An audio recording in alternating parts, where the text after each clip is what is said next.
हमर नाम शोभा झा अछि। हम ई चैनल पर मैथिली कथा सब आनैत रहै छी। अहाँ सब ई चैनल के सब्सक्राइब कर सकै छी। ब्राह्मण छलथि है, एगो ब्राह्मण के धर्मपत्नी छलथि है। धर्मपत्नी एकदम बेकार के छलनि है, हुनका कोनो काज नहीं अबै छलनि है करऽ। लेकिन ब्राह्मण जे छलथि है बहुत पुण्य आत्मा के छलथि है, ओ हमेशा पुण्य काज करैत रहै छलथि है। तो हुनकर पत्नी भोरे भोरे उठ कऽ खा लेलहुँ, पूजा पाठ नहीं केलहुँ, इम्हर उम्हर करैत रहलहुँ, तऽ हमेशा एही प्रकार के काज करैत रहै छलखिन हैं। तऽ हुनका बड़ा अथी भेलनि जे देखू एते हम काज कऽ रहल छी, एते अथी कऽ रहल छी, लेकिन हमर पत्नी के नहीं सुधार भऽ रहल अछि। तऽ एक दिना देखलखिन कि बहुत सारा साधु महात्मा आबि रहल छै रास्तासँ। तऽ हुनकर पत्नी सोचलक ई तऽ आइ फेर हमरा खुआत, मतलब कहत खाना बनबैके लेल साधु महात्मा अबैया तऽ हमरा फेर खाना बनाबऽ पड़त।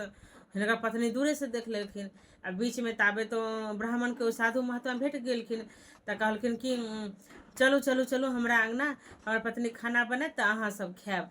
ताबे तो हम कनी किराना दुकान से सामान सब लऽ आनै छी, चावल दालि सब। तऽ साधु सब कहलखिन ठीक छै अहाँ जाउ आनू ग, ताबे हम इम्हर स्नान तस्नान कऽ लै छी, अथी कऽ लै छी। तऽ हुनकर पत्नी सोचलक कोन उपाय करू जे एकरा हम भगा दियौ, ई सब भागि जायत, फेर हमरा खाना बनाबऽ पड़त। एकटा उखड़ आर समाट छलैया, ओहिमे झूठ फूस के धऽ देलखिन पत्थर तत्थर सबके, आ हुनकर पत्नी धाँय धाँय उखड़ समाट के चलबऽ लागल एकदमसँ। तो साधु सब जहन सुना केलखिन इम्हर एलखिन तऽ कहलखिन कि अहाँ एना किया करै छियै, ई तऽ कोनो काजक नहीं अछि, ई तऽ पत्थर ईंट सब अछि, एकरा अहाँ किया चुड़ि रहल छियै। आ तऽ कनी देर के बाद आब हमर घरवाला के आबऽ दियौ ने, देखियौ ने ओ की करता, तो की करता। तऽ हम इएह काज करबे करैत रहै छी। ओ घोघ तानि कऽ खूब कनै छलखिन हेँ आ खूब बजै छलखिन हेँ। जखन कोनो साधु महात्मा आयत तऽ कहता कि चलू चलू चलू हमरा अंगना में, अहाँके खाना देत, हमर धर्मपत्नी खाना बनायत, हम जाइ छी कनि किराना दुकान के सामान आनै के लेल। बस ओ किराना दुकान सामान चलि जेतै आनै के लेल, और अस्त्र शस्त्र सब लऽ कऽ आबि जायत ओतऽसँ, लेकिन सामान सब नहीं आनत। आ हमरा कहत फिर कि एही मुसर उखल में जे हमहूँ कूटै छी आ तोहूँ कूट। सब साधु महात्मा के धीरे धीरे ओहिमे मूड़ी दैत चलि जायत, आ सब मूड़ी के कूटैत रहत। हमरो ई पाप लगाबैत रहैया, अपन घरवाला दिया कहलखिन। अरे बाप रे, साधु महात्मा सब डरा गेले जे ई उखड़ समाट में हमरा मूड़ी कुटि देतै। तऽ हाँ, तही दुआरे हम पत्थर पहले से कूटै छी जे जल्दी जल्दी से मूड़ी कुटा जेतै सबटा एकदमसँ। सब डरक मारे भागि गेल। तखन ओ ब्राह्मण देवता आनै छथिन जे कतऽ चलि गेलौ साधु महात्मा सब आबै जाइ जाउ। तऽ नहीं नहीं नहीं, ओ भागि गेलखिन, पड़ा गेलखिन। जहन अंगना एलखिन तहन ओ अपन धर्मपत्नी से पुछलखिन अहाँ की कहलियै। तऽ नहीं हम कहाँ किछो कहलियै, हम तऽ एनाहे कहलियै, किछु तऽ कहने हेबनि जे भगा देलियै। तऽ हैया ई कहलियै, हो भगवान हो देव, सबटा सामान रखने छलखिन। फेर हुनकर घरवाली बनेलथि खाना पीना, फेर खेलथि। फेर एक दिन एनाहे भेलै तऽ एगो साधु महात्मा जाइ छलखिन हेँ, और ओ अपन कहलखिन कि अहाँ बैसू, हम अहाँके सेवा सत्कार करै छी, ब्राह्मण कहलखिन। तऽ हुनका बैसेलखिन, अपनेसँ जएह किछु बनल छलनि हेँ सेवा सत्कार केलखिन, खुएलखिन पिएलखिन, हुनका पैर हाथ जाइत देलखिन, राति बीचे सुतलखिन। तऽ ब्राह्मण देवता सबकिछु कनियाँके एम्हर आबैए नहीं देलखिन। तऽ ओ साधु महात्मा जहन जाए लगलै, पहिलका लोक खाइ छलै तऽ ओकर किछु अन्न दान कऽ कऽ जाइ छलै जे ई पाप हमरा नहीं लागत। तऽ कहलखिन कि हम एगो साधु महात्मा छी, से तोरा घरमे बच्चा नहीं छौ तऽ ई सेब जे छै से तू अपन पत्नीके खुआ दीहेँ, और ई गर्भवती भऽ जेथिन। तऽ हुनका बड्ड मोन खुशी भेलनि, चल भाई हम अपन पत्नीके खुआ देब तऽ हमर पत्नी गर्भवती भऽ जायत। आ कहलखिन कि अपन पत्नीके से कहिहेँ जे क्यों ओ अपन कोनो इम्हर उम्हरके नाम नहीं राखै लए, अपन बेटाके नाम नारायण राखैके लेल। तऽ ठीक छै नारायण राखैके लेल। जहन सब किछु भऽ गेलै तऽ पत्नीके देलखिन सेब खाय लए, ओना देलखिन तऽ नहीं खेलखिन।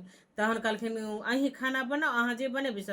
हुनकर पत्नी बनेलखिन खाना, तो दाइले सबटा सेबके थूड़ि कऽ धऽ देलखिन। तऽ हुनकर पत्नी गर्भवती भऽ गेलखिन, तऽ हुनका पेटमे बच्चा कऽ भऽ गेलखिन।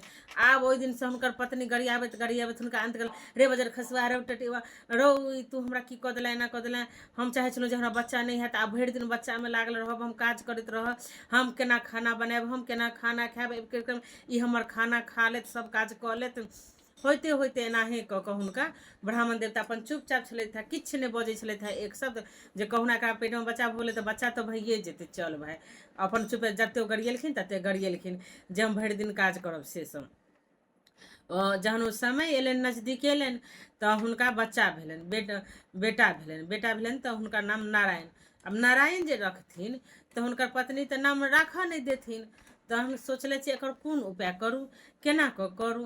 तहन ओ दिमागमे भजेलथि, कहलखिन कि अपन पत्नीके, सुनू ने अहाँ की नाम रखबै बच्चाके, की नाम रखबै, आयल तऽ खाइए लए नहि आयल, आब हम जे दालि भात बनायब, हम जे खाना खायब, हम जे दूध पीब, सभटा इएह खाना खा लेत। तऽ नहि, एहन काज करू, अहीँ किछु सोचि कऽ नाम राखू। तऽ नहि, हम नहि किछो करै छी, अहाँ जे केलहुँ से केलहुँ। तऽ एहन काज करू जे बच्चा खाना नहि खायत, दूध नहि पीत, या कोनो काज नहि करत, तऽ एकर नाम नौसँ नाम राखि दियौ। नौसँ तऽ हँ, ताकि कोनो खाने पीना नहि खायत, किछो करबे नहि करत, ई दालि तालि किछो नहि खायत। ठीक छै, नौसँ सोचैत सोचैत सोचैत तहन कहलखिन कि हमरा एगो नाम याद पड़ि गेलै, तऽ की कहू, नारायण। नौ आगुओमे अछि, नौ पाछोमे अछि, ई कहियो खाने नहि खायत, एकर नाम नारायण राखि दै छी। तऽ हुनकर घरवाली कहलखिन ठीक छै, एकर नाम नारायणे राखि दै छियै। राखि देलखिन। तऽ शुरूमे हुनका ओतेक किछु बुझाइ नहि छलनि हेँ।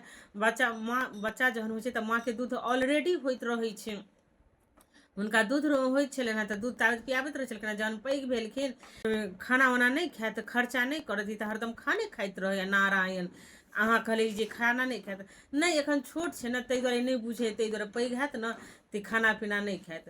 तऽ होइते होइते धीरे धीरे बच्चा पैघ होइत गेल, अथी होइत गेल। तऽ हुनकर घरवाली तऽ खाली पाप काज केने छलै सबकिछु। जखन हुनकर मरऽके समय भेलनि तऽ बेटाके आवाज दै छलखिन, नारायण नारायण नारायण।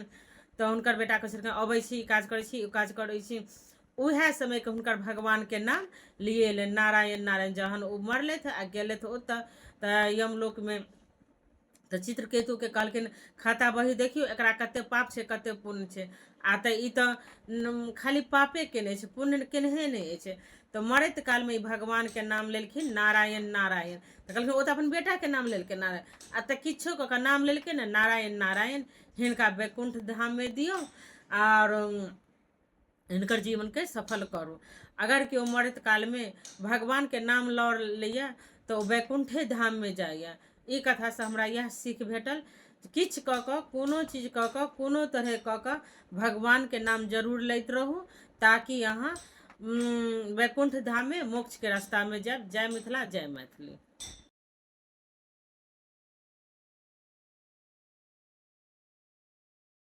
ई चैनल पर इन्हें पुराण कथा सब आयत, तऽ अहाँ सब ई चैनल के सब्सक्राइब कऽ सकै छी। रोमांचक कथा एवं भगवान के कथा एवं सीख देबऽ वाला कथा और पुराण कथा के सुनक खातिर। जय मिथिला, जय मैथिली।